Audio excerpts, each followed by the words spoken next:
Good evening. Good evening. Welcome.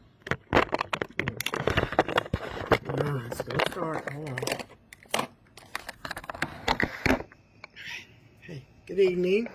Welcome. My name is Nett Williamson, and I'm in charge of End Times. Alright, let's just get started. I hope I have enough material. We'll find out. I get my messages when I'm in the shower from Jesus or talking now that we're really one. So, anyways, let's just start. If you expect to dodge Revelations and you haven't done Joyce's CDs, Walking in Love, forget it. You will get the full Revelations experience and die horribly. Go ahead. Okay. All right. And then Zechariah 8:16 through 17. These are the things you are to do. Speak the truth to each other and render true and sound judgment in your courts. Do not plot evil against each other, and do not love to swear falsely. I hate all things. I hate all this, declares the Lord. Love truth and peace, okay? You don't love truth anymore, not really, he says. You're not in the Father's ways, or maybe you just think you are. Or say, I know I am. If that were true, I wouldn't have needed Nett Williamson to warn you of your impending walk to hell, period. Walking in love is the Father's ways, okay? And we're taking a shortcut. We're not going to Revelations. No Revelations for you, okay? And so we're taking a shortcut. Feel something. So since we're taking a shortcut, we got to do this, okay? And I'm really proud of myself. Good Lord. Because I'm listening to it, I'm thinking, oh my God, I have become this woman. I have become her. I'm very proud of myself. I guess, again, that's why I got this job. All right, we are just on standby for rapturing. That's what he said. But you have to die to self and what you insist that you need. If it's not concerning your ability to breathe, then let it go. Let me re-say that. If it's not concerning your ability to breathe, then let it go. Of course, this does not pertain to you being sexually assaulted by a person. That's just straight up demonic. Okay? All right, let me get to the next. So this was my very first one. This was the day that the glory fell when Jesus chose me. Pulled me out of the sheep pens, as they say. Okay? Okay. I had an oh my God a moment. He opened my eyes. Let me look. Psalm 50. Probably one of them deals where it just jumps out at you and he's trying to tell you something. Phyllis is starting to have those. I'm glad. He's starting to talk to her in his way. Come on.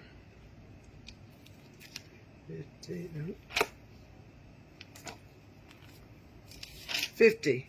16 through 23. Remind them of my anger about... I don't know. Let's just read it. Okay, 50, 16 through 23. But to the wicked person, God says, what right have you to recite my laws or take my covenant on your lips? You hate my instruction, you cast my words behind you. When you see a thief, you join with him.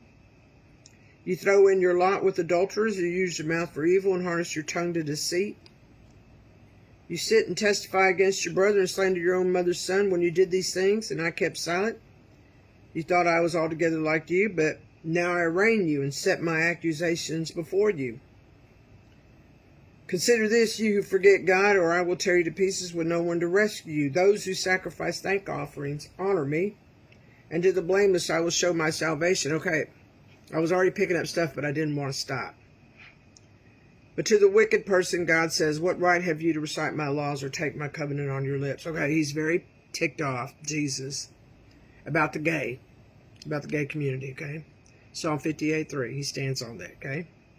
So yeah, he's just, you pick and choose. Totally ignored that one. That really upset him. I know. Yeah. He says Romans 1 doesn't stand against that, okay? He said it, not me. I only say what my Father says. And that's what he said. That's why he's upset. Okay? You hate my instruction and cast my words behind you because you didn't like that, maybe. You didn't want to figure out what that meant. When you see a thief, you join with him. Well, you throw in your lot with other pastors. They're going to float that Roman 1 to the congregation, so everybody hates gays. Makes everybody, your whole congregation, a bunch of murderers, remember? Hate is murder. Yeah, that's why he said churches are damned. He said that, not me. I wasn't a church person. I had no idea about none of this, okay? Okay. When you see a thief, you join with him. You throw in your lot with adulterers. You use your mouth for evil and harness your tongue to deceit. Yeah, because y'all fomented that idea against gays. You fomented it. Gave you righteous standing in your mind. Because now he's sending me out to set the record straight. You use your mouth for evil and harness your tongue to deceit. You sit and testify against your brother and slander your own mother's son. Yeah, you're slandering the gay community. That's your brother. That's how God sees it, okay? When you did these things, I kept silent. You thought I was altogether like you. Yeah, you thought I was going to swallow that stuff. But now I'm accusing you to your face. And he's using me. Lucky me.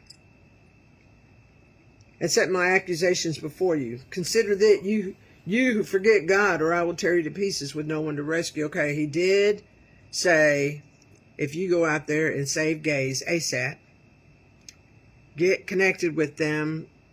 There's a lot of wherever the homeless places are, predominantly they all have all kind of sexual this, that, and the other. Okay? It's rare if you find heteros. Very rare. Okay? So that's the olive branch to pastors and churches. You can correct that. Your church won't be damned. That's the sense I'm getting, okay? Okay, 58:3.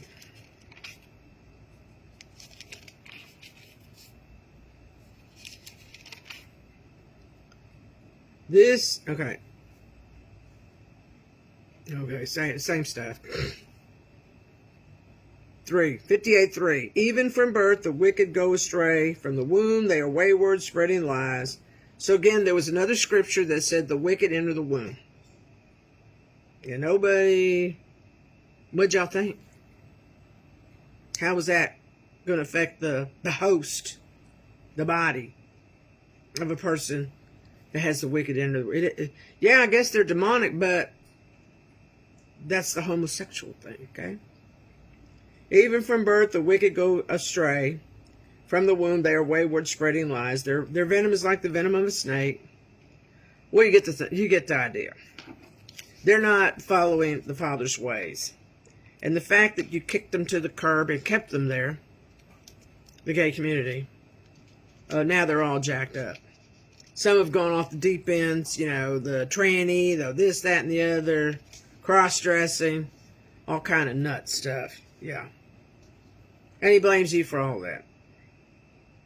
Because you were disgusted.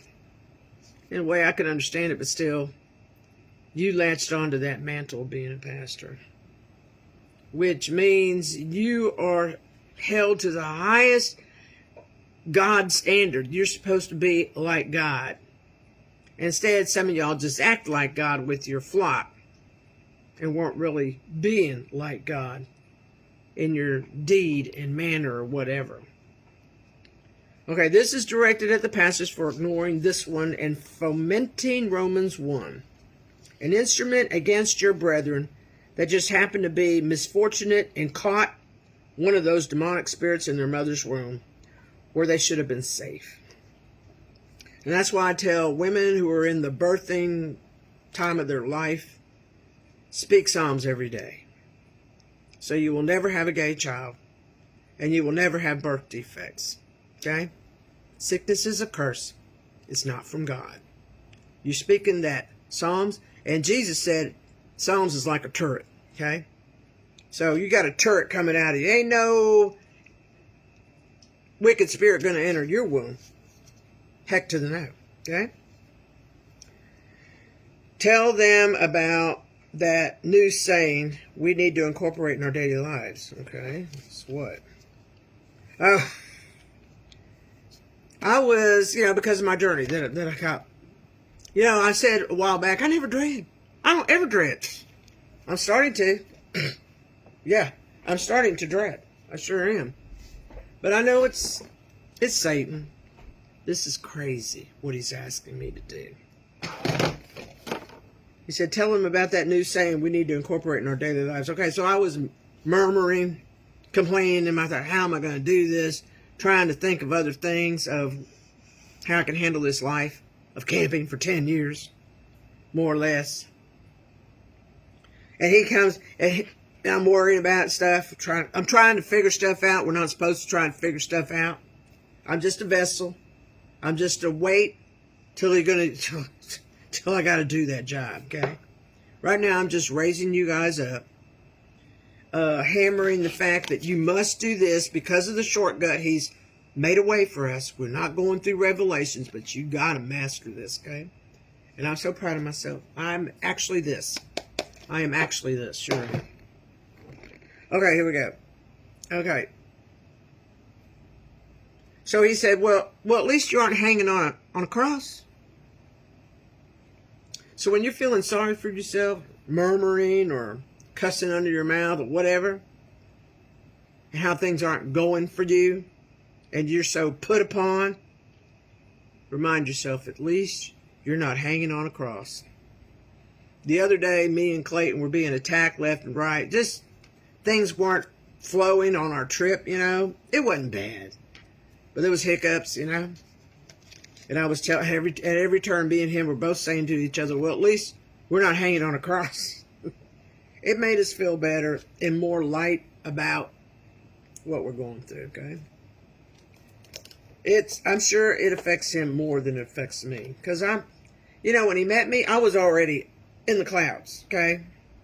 He didn't understand that. But he liked how I had that connection with God. And I spread the waters for him in his life, okay? That cannot be denied. So now Jesus has me way up here in the clouds. So Clayton has to really be careful of what he says. Yeah. Okay. Yeah, that puts everything into perspective, reality, raw truth, okay? That's where I get ahead of myself. Remember when I said that I never dread?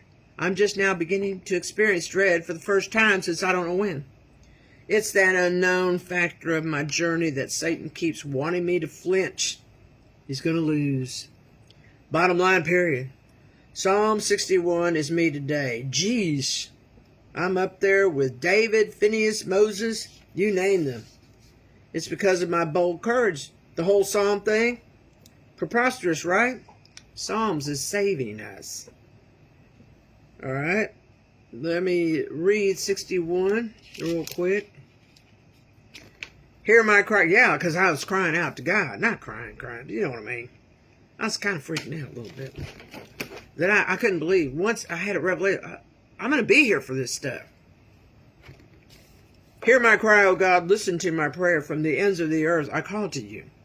I call as my heart grows faint. Lead me to the rock that is higher than I.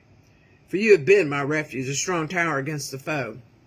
I long to dwell in your tent forever and take refuge in the shelter of your wings. For you, God, have heard my vows. You have given me the heritage of those who fear your name. Increase the days of the king's life, his years for many generations. May he be enthroned in God's presence forever. Appoint your love and faithfulness to protect him. Then I will ever sing in praise of your name and fulfill my vows day after day. I will be fulfilling my journey vow that he has me doing. He says, I'm not to die. He's coming to rapture me. And he says, I'll be the last Christian here. So I guess I'm closing the gate on America. Everybody's got to go before me. Okay? He said, if you hear net's not here, you've been sifted. So you best be embracing this and listening to it, okay? Don't freak out. I shared a video where a prophet visited when all hell broke loose. It was after we got raptured. He got to see it. It's like a bunch of lightning without the sound. Isn't that something? That's what it'll look like to the naked eye. And they freaked out because there were no more Christians. And literally, fear took over. It's good. You ought to watch it. It's like 15 minutes. It was worth every minute. Okay. 61. I already read it. Okay. Okay. Virginity. Here's something Jesus wanted me to talk about. I'm beating up the guys all the time for their lack thereof. But there are virgin dudes. It can happen. This world is so vile and decadent that virginity is looked at as something to be ashamed of. In the spirit realm and in God's eyes, spiritually, it is the highest position of honor. Yeah, that's how they look at it. Not something to be ashamed of. Quite the opposite, okay? Do you see how wicked this world really is? That you were made to feel that way, like something's wrong with you because you hadn't gotten laid, junk like that. Yeah. Do you really see how wicked this world really is, that you were made to feel that way? And you received it. You received it. Well, you didn't know any better because you are around a bunch of people that don't do the Father's ways. That's why you made to feel bad, Yeah, they ain't right with God. Okay. You bought into that nonsense, he said. You are a prince or a princess of the Most High God. In your present condition, that's how you're seen, okay? That, again, I got ahead of myself. That is your reality, okay? That's your highest honor. I'm honored because I am giant, but it comes with a price. Okay. This changing the subject. Let me get a drink. Check. 17. I'll switch it over. Let me switch it over. Be right back. I don't know how much I have. I hope I have enough.